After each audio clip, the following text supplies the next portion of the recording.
What's up, friends? It's Goddess. Today we are back with another story time. If you cannot see by the title, it is a story on how I started getting abused. My BB relationship. We're gonna get into the nitty-gritty details on how, when, why I stayed, and some more stuff. So y'all like, comment, subscribe, and let's get into it. Who said, I am an imperfection? Who said, that things don't get much better? Who said, things are first night? Okay, so let's set the scenery out. So I was 19. I just moved back from California and I met this guy at my job. I was working at Buffalo Wild Wings. Now, I moved to California because my boyfriend at the time, he passed away. Shout out to him. I love you much. And I just had to go. Like, I was living in Richmond. I was living with him. I was working at B-Dubs. Everything just reminded me of him. So I had to go. So I moved to California with my father, and it was good, it was fine, but after a couple of months, I was like, yeah, no, I need to go back to Richmond. My birthday ready to come up. I need to have some fun. I was 18 at that time. But yeah, my birthday ready to come up. I'm ready to have some fun. This California mess is not hitting. I ain't got nobody to go out with. It was just not it. Shout out to Sacramento, California, because I can say the tree was way better than Richmond's is. But basically, when I got back to Richmond after a couple of months, I got back my same job, and they said, I don't see why you can't work here. Come on, let's get you back on the schedule. And they did just that. After about a month or two, the dude that we're talking about, and we're going to call him Malik, started working at my job. So Malik was a cool dude. Like, everything about him, his vibe was everything. His energy was everything. The way he interacted with you, like, he made you feel seen, heard, loved. I liked Malik. Like, everything about Malik, like, I banged with him. Just the initial reaction, he was a cool ass person. So after seeing Malik for a couple of times, a couple of shifts or whatever, I got to know him a little bit more, and we started basically talking. So after we started talking, like, I got his number, we started linking for like a couple of times, and then that's when I quit my job at B-Dubs. Now, I don't know if any of y'all ever worked at B-Dubs, but the way that the B-Dubs schedule is, you have to have this app on your phone, and if you want to swap a shift with somebody, you can send them a little message like, hey, can you work for me? And they'll respond like, yeah, I can, or yeah, I can't, whatever, and y'all swap shift. But on this app, we could still talk to the other people. Like, we could send messages to the cooks and the servers, the bartenders, even the people that wasn't what I was doing. Like, I was a server. I could still talk to the cooks. So basically, when I quit my job, I went through everybody in the app that I was cool with. And I was like, I love y'all. I will miss y'all. I gotta go. This is not the vibe for me, but I wish all y'all well. I didn't even text Malik, but Malik found me on the app. And he sent me a message like, yo, what's up with you? How you doing? How you been? It literally had been about 2 weeks since I quit. So I don't know why I still had the app. But some way, somehow, he contacted me. Now, I'm not even going to hold y'all, and this might be a little bit personal, but the reason why I was so attracted to Malik was because he reminded me of him. Like, his birthday was a month before his. He was the same age as him. He was the same color. He was like, he grew up in the same, like, you know, what is it called? Like, the South. They grew up in the South. I grew up in the East. So, like, he from the South. I don't really know too many people from the South. He reminded me of him. He acted like him. He kind of looked like him a little bit, just a little smidge of a bit, because don't ever disrespect him like that. But, yeah. So it might have been a little bit of grief. It might have been a little bit of unhealedness in there. It might have been a little bit of toxicity why I started messing with him in the first place, y'all. So who knows? So boom, we started talking on the app. We started talking in person. We started linking. We started kicking it. We started chilling. And we caught a vibe. After a couple of weeks, we stopped talking or whatever. But then a couple of weeks after that, he hit me up like, yo, where you been? I bang with you. Like, you the one that I want to be in a relationship with. You the girl that I really like for real. I want to settle down with you. Like, where you at? Let's link. Let's do this. Oh, this really pissed me off just saying. I was gullible. I was gullible. I was gullible. I was stupid. I said, oh, for real? Me? Yeah, I'll hold you down. I'll be your wife. I'll do whatever. Cook you down, lift you down. I hold you down. I said that. And I didn't say that, but that's what I was bringing to the table, you know? I bring the table to the table, nigga. Why would I need you? So basically, when he was kicking it and he's saying he was going to ride it for me, I was like, fuck it, I'm going to ride for you too. And I was ready to risk it all. So boom, at the time, I was living with my grandma. And damn.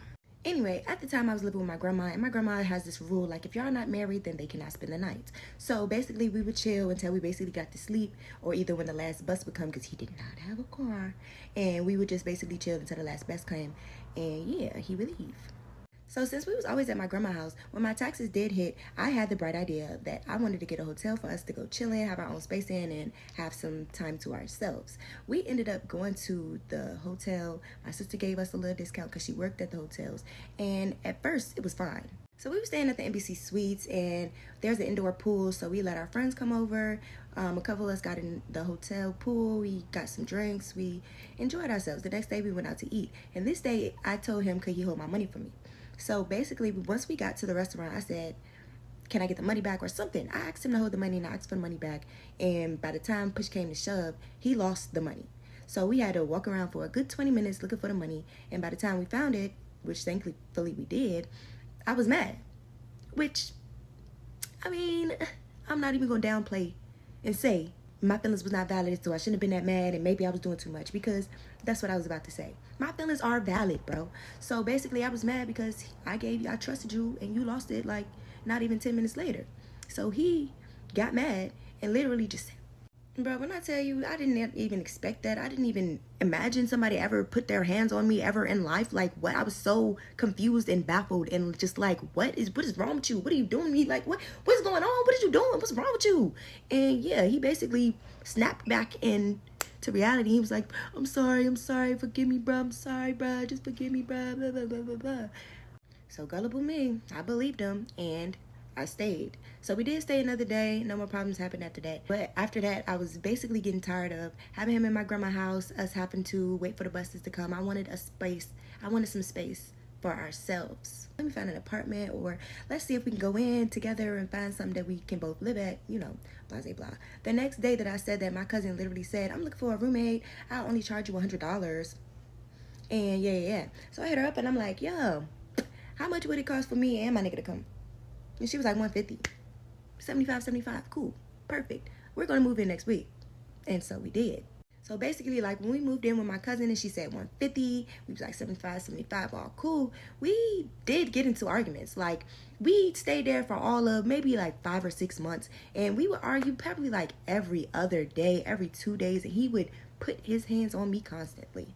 And my cousin would be like, shut all that noise up, or sometimes she'll just completely stay out of it at all. But it's like, it was good that she was there, because I could have been dead many times. So eventually I just was like, yo, I'm tired of this. Like, I'm not about to keep on dealing with this. This is stressful. I got so much more to look forward to in my life. Like, this is just not an end all be all. So I packed up all my stuff and I moved in with my mom. At that time, my mom put me on to the job that I have now. It's been 5 years, whoop whoop. And I basically became an adult overnight. I started paying bills. I started looking for a car. I actually changed my life 160, 180, however much it is. Something in me told me that I loved him though. So is it worth it to just drop it? Is it worth it to just walk away? Stupid. So what I did was I went back, and this was the time that I started holding down the table. I started putting rooms in my name, because I told y'all I was living with my mom. My mom did not like him. I told y'all that in the last video. My mom did not like him. She has a strict, he cannot come in my house rule at all. So we would either sit outside in the parking lot in one of our cars, or we would either go get a hotel. And most of the time he was a scamming person, so most of the time I would have to put it in my name and he would have to pay me back the next day. So basically for the next 3 years of my life, I was just sleeping in hotels when I had a home, and basically riding for a guy that never even cared about me in the first place. And I'm not gonna say that he didn't care about me, but if that's what you caring about me entails, if that's what love is to you, then I don't want it. I mean, of course I got out of that, but the real toll was some of the friendships that I left behind to focus on that relationship, and some of the opportunities that I could have had. I had so many people from studios. I had so many opportunities lined up for me, but something in the back of my mind just basically like tunnel vision on my relationship, and I lost. Not really saying that what's for you will be for you, but I should have been doing way better and doing way better than I'm doing right now. But we do not dwell. Yes, I missed a couple of trips. Yes, I missed a couple of family times. But it is okay. We live, we learn, we move on, we grow. And that's the opportunity that we have by being a human being, yeah? Really summarize and wrap everything up. It was a crazy, hectic 3 years. My life has been crazy in itself. Like, once I keep going with these stories, you're going to be like, dang, she went through this too, and this, and this. Like, I've been through so much stuff, y'all. Stay tuned for the rest of it. Okay, it's chaotic. We love it here. But that's basically it. Like, ride for people that ride for you. Stick to people that shows you that they love you, and you show them back, because hurt people, and you do not want to be an unhealed person effing up somebody that never even did nothing to you to begin with. Okay, bye. But I love y'all. Make sure y'all like, comment, subscribe, hit that notification bell, and stay tuned. Love y'all. They can't pass the test of life.